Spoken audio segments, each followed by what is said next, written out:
Oke ya, bismillahirrahmanirrahim. Alhamdulillah. Bagaimana kabar teman-teman sekalian? Ya, di sini saya akan sedikit share ya terkait dengan kenapa sih Nick Jerk itu banyak menderita anak-anak muda gitu ya, khususnya yang usia-usia masih usia emas. Kalau dibilang usia emas itu ibaratnya ya masih usia awal berkarir. Ya karena apa? Yang curhat ke saya itu sekitar usia di bawah 30. Ada yang baru masuk usia 20-an ya sampai 26 gitu ya. Intinya di bawah 30. Rata-rata masih muda-muda semua. Dan itu segenerasi sama saya berarti ya, yang lahir tahun 90-an atau tahun 2000-an awal itu pada kena hypnic-jerk ya. Berarti kalau begitu itu bisa disimpulkan yaitu berarti ada pola kehidupan yang sama. Ya, pola kehidupan yang sama ini berarti ada kesalahan, baik itu dari pola makannya, ataupun dari pola hidupnya, pola tidurnya, pola pikirnya, ya, pola olahraganya, ya, dan beberapa hal kesalahan-kesalahan di dalam menjalani kehidupan ini, ya. Khususnya mungkin dari pola makan. Ya, pola makan kita mungkin ya, yang seumuran dengan saya.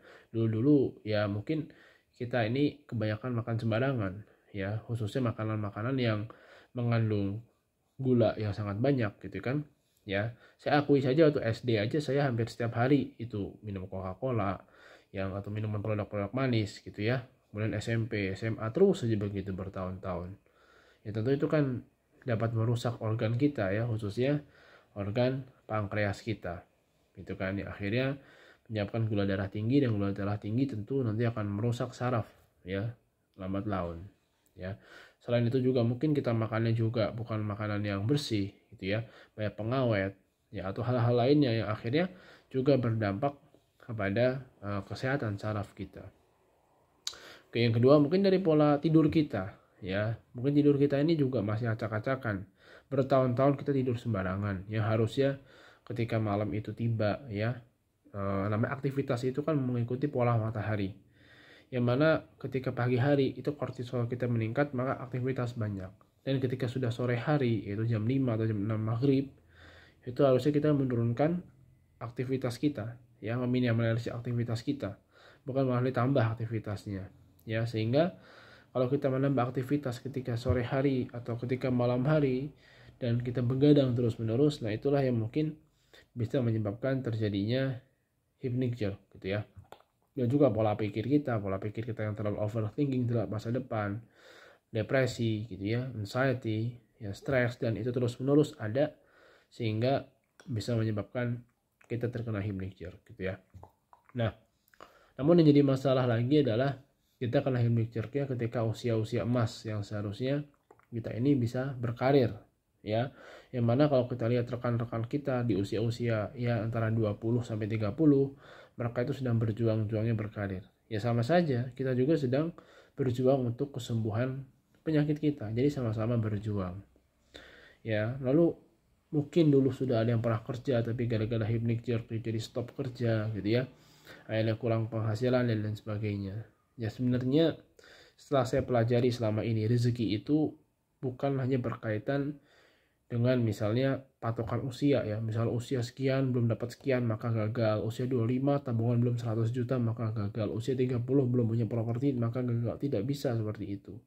Dan tidak bisa dibanding-bandingkan rezeki antar satu orang dengan orang lainnya ya. Kan rezeki itu pasti Allah turunkan di waktu yang tepat dan gak akan mungkin berkurang dan juga gak akan mungkin bertambah dari jatah yang seharusnya. Ya mungkin saat ini kita sakit gitu kan, mungkin teman-teman nih masih teenager, under 30, masih awal-awal berlulus kuliah dan sebagainya, mungkin sakit gitu kan, belum bisa mencari rezeki. Tapi bisa jadi ada jalan rezeki lain ya, mungkin gak saat ini tapi beberapa tahun lagi Allah sembuhkan penyakit teman-teman, lalu teman-teman jadi orang sangat kaya. Bisa jadi mungkin teman-teman itu pada saat ini mereka berjaya di karir, tapi teman-teman masih berjuang untuk kesembuhan teman-teman. Ini enggak masalah, setiap orang memiliki masa-masa sendiri untuk berjuangnya gitu kan.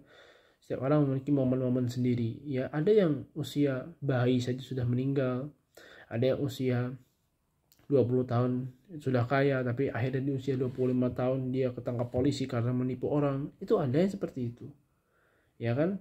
ada lagi yang mudanya itu sengsara tapi tuanya sangat kaya, dan kita nggak bisa bandingkan momen-momen itu antara satu dengan yang lainnya. Jadi solusinya adalah apa? Ya nikmati aja. Teman-teman, Allah kasih mixer, ya saya juga udah, kalau hitung-hitung mixer itu parahnya itu tahun 2020 ke 2021 masih parah, 2021 2022 masih agak parah, 2022 ke 2023 nih sekarang nih alhamdulillah sudah bisa ngopi, sudah bisa tidur kapanpun dan dimanapun. Ya, panjang juga 3 tahun itu perjalanan, dan itu bukan sesuatu yang mudah. Dimana kalau secara logika manusia 3 tahun itu tidak produktif, tapi nyatanya tidak. Selama 3 tahun alhamdulillah Allah kasih rizki, ya, sehingga bisa beli ini, bisa beli itu, ya, bisa juga beli kebutuhan pokok lainnya, dan Allah tidak pernah meninggalkan saya, teman-teman, ya. Tapi kalau kita mikirnya, oh saya sakit teenager ini, sementara yang lain sedang berjuang, saya ini gini, terus saja kita overthinking terhadap hal itu, ya tentu itulah yang menyebabkan nanti rezeki kita ini menjadi sempit, menjadi susah, ya, karena kita sendiri yang menyusahkan berpikir. Karena ingat, Allah itu beserta perasaan hamba-hambanya. Kalau kita berpikir yang positif, insya Allah akan positif juga, ya. Oke, itu aja. Jadi bagi teman-teman yang hidup dan rata-rata yang curhat itu yang muda-muda, karena memang kalau logikanya kita ini baru sakit itu harusnya tua, tapi kenapa muda? Ya, bisa jadi kita tuanya orang-orang yang besar, jadi orang yang lebih sehat, ya kan, menjadi orang yang memberikan manfaat bagi orang banyak. Kita nggak tahu ke depannya kita, ya. Barakallahu fikum.